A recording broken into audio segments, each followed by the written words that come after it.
Hello everyone, आज हम इस वीडियो में पढ़ेंगे चैप्टर 16 ऑफ class 12 that is the poem the snare written by James Stephen. First of all, we are discussing about the poem. James Stephen grew up in the slums of Dublin and worked as a stenographer during the early years of his age. Later, he served for some years as an assistant curator in Dublin. He had deep interest in Gaelic art, legends, literature, and culture. The poet depicts a rabbit in a snare crying out of pain. The poet can recognize the voice of the rabbit with his paw into the snare. The poet depicts the situation with effective imagining and sympathetic attitude.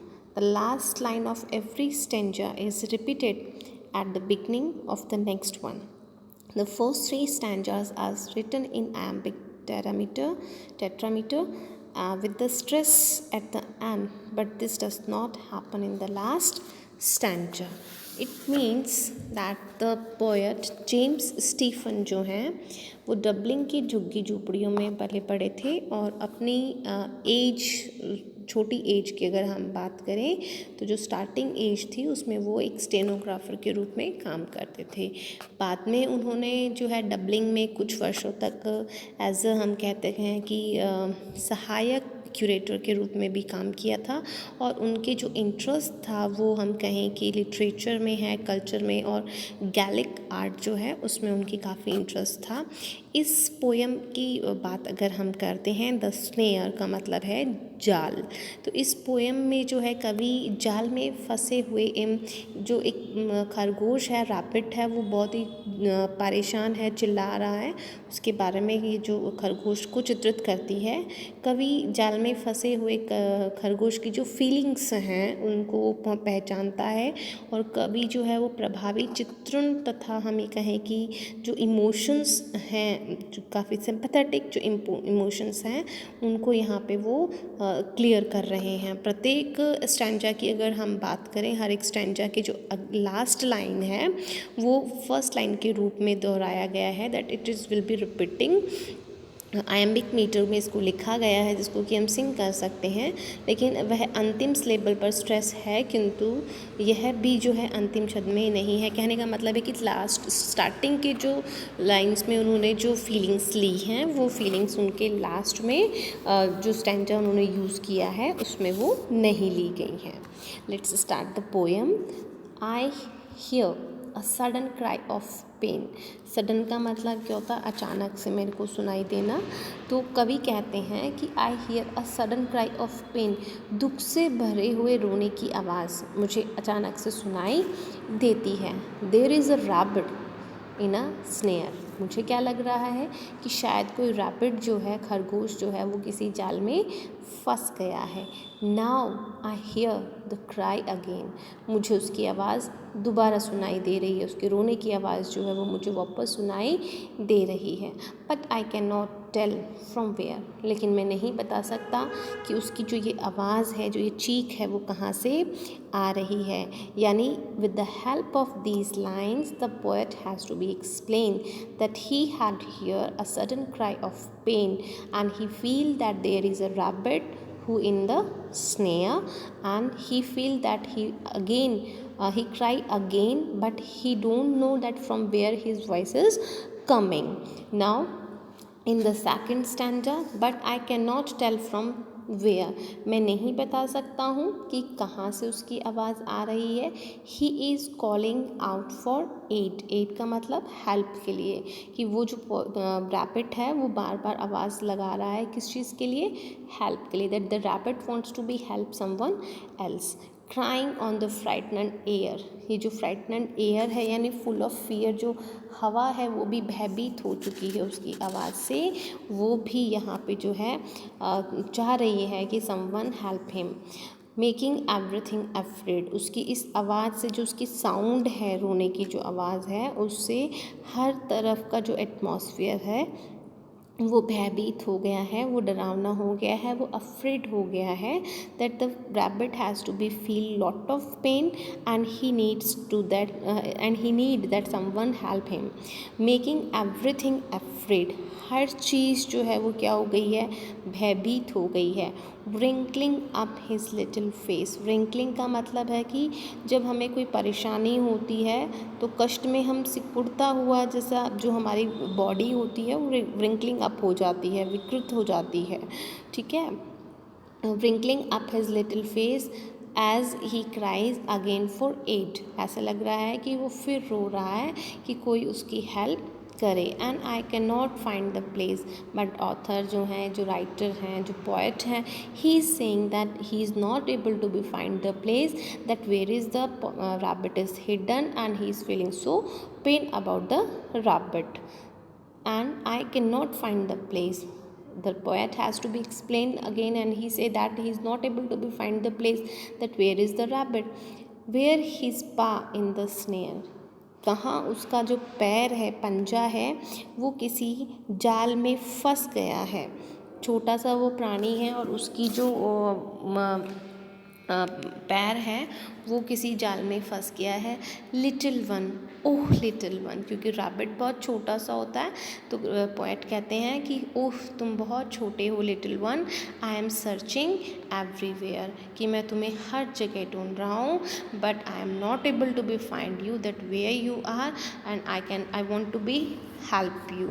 So with the help of this poem I will read the nature of the poet, that he wants to be help all the animals who are in pain, and it is our moral duty that we are not giving pain to any animals because all these animals are also a part of the nature, so we care all the animals as well as the nature.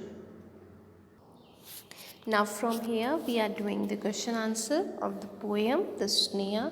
The first question is, say the way the following statements are true or false. Write T for the true and F for the false statement. The first one is the poet is happy throughout the poem. पूरी कविता में हमने observe किया कि कवि जो है वो बहुत खुश है. So it is false. He is not happy because he is really worried about the rabbit. The second question is the poet can recognize the sound of the rabbit, कि पोएट जो है वो ये आइडेंटिफाई कर पाया था कि कौन सा जानवर जो है वो स्नेयर के अंदर फंसा हुआ है. So it is true, he can be identify that it's a rabbit. The third question is the poet can locate the rabbit and help him, कि क्या जो पोएट है उसने उसको लोकेट कर लिया था रैबिट को और उसकी हेल्प की थी. No, it's false, because at the last moment और the last stanza of the poet has to be explain us, the poet is not able to be find the place where the rabbit is hidden, so it is false statement. The fourth one is the poem is written in the present tense only, so it is true because this poem has to be explain the present feeling of the poet. Now the next question is B, that is the answer the following question in about 10 to 20 words each. The first is the line and words are repeated time and again. What is the purpose of the poet? यानी कि इसमें जो lines हैं और words हैं उनको repeat किया गया है, तो इससे जो poet है, कवि है, उसका क्या मोटो जो है वो हमें जो उद्देश्य है वो रियलाइज़ होता है, वो प्रकट होता है. तो poet's purpose is to express the pain of the rabbit and need for human sensitivity towards animals, कि पोइट ने जो वर्ड्स और जो लाइन्स को रिपीट किया है that has to be shown his sensitivity towards the animals, and he feel that all the human beings can help towards the animals. The next question is what purpose does the conjunction but serve in the poem, कि यहाँ पे जो but conjunction का use किया गया है उसका क्या उद्देश्य हम बोल सकते हैं. तो it expressed the poet earnest desire to help the rabbit and his inability to locate the rabbit, that the poet wants to help the rabbit but he is not able to be find the rabbit, that where is it hidden, that's why he will repeat the word but. Next question is question number 3, find the word or phrase depicting the condition of the rabbit, कि उस line को या उस phrase को हमें find out करना है जिससे हमें रैबिट की जो कंडीशन है वो हमें पता चले, वो हमें फाइंड आउट हम कर पाएँ। तो this are crying of pain, दर्द की जो रोने की आवाज़ है, cry again, crying on the frighten air, wrinkling the face, cries again for aid. These phrases has to be show the depicting condition of the rabbit.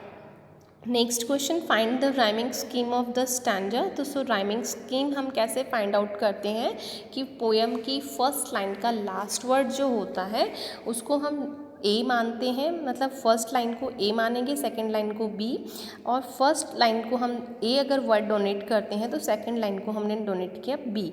तो अब देखिए कि फर्स्ट लाइन का लास्ट वर्ड पेन मैच कर रहा है third line से, तो it is A B. So AB is the rhyming scheme of the poem. Now the next question, answer the following question in about 20 to 30 words. The first question is explain the phrase frighten air को हमें स्पष्ट करना है यहाँ पे। The phrase frighten air refers to the fearful atmosphere due to painful cries of the frightened rabbit. The next is why is the poet searching for the rabbit? वो उसको क्यों ढूंढ रहा था? तो he wants to help him, वो उसकी help करना चाहता था पोएट जो है, इसलिए वो उसको ढूंढ रहा था। Question third is who is afraid and why, कौन डरा हुआ था? तो रैबिट डरा हुआ था, and why, because he is in trapped in the snare, क्योंकि वो जाल में फंसा हुआ था। The next question is that is what provide unity to the poem. कविता जो है, ये पोएम जो दी हुई है उसमें यूनिटी कौन प्रदान करता है? तो tail, rhyme and rhyme provides unity to the poem. It means कि ये जो वर्ड्स हैं ये यूनिटी को शो करते हैं। Answer the following questions in 30 to 40 words. The first one is what is the theme of the poem. So I will orally dictate you. The poem depict a rabbit in a snare crying out of pain. The poet can be recognized the voice of the rabbit, voice of the rabbit, and he becomes restless to rescue the trapped rabbit. He wanders from place to place to help the troubled creature, but he is unable to find the place where the cries are coming from. The next question is what attitude does the poet have towards the rabbits plight की उसकी जो दशा थी rabbit की, उसके लिए जो poet है वो क्या फील करता है?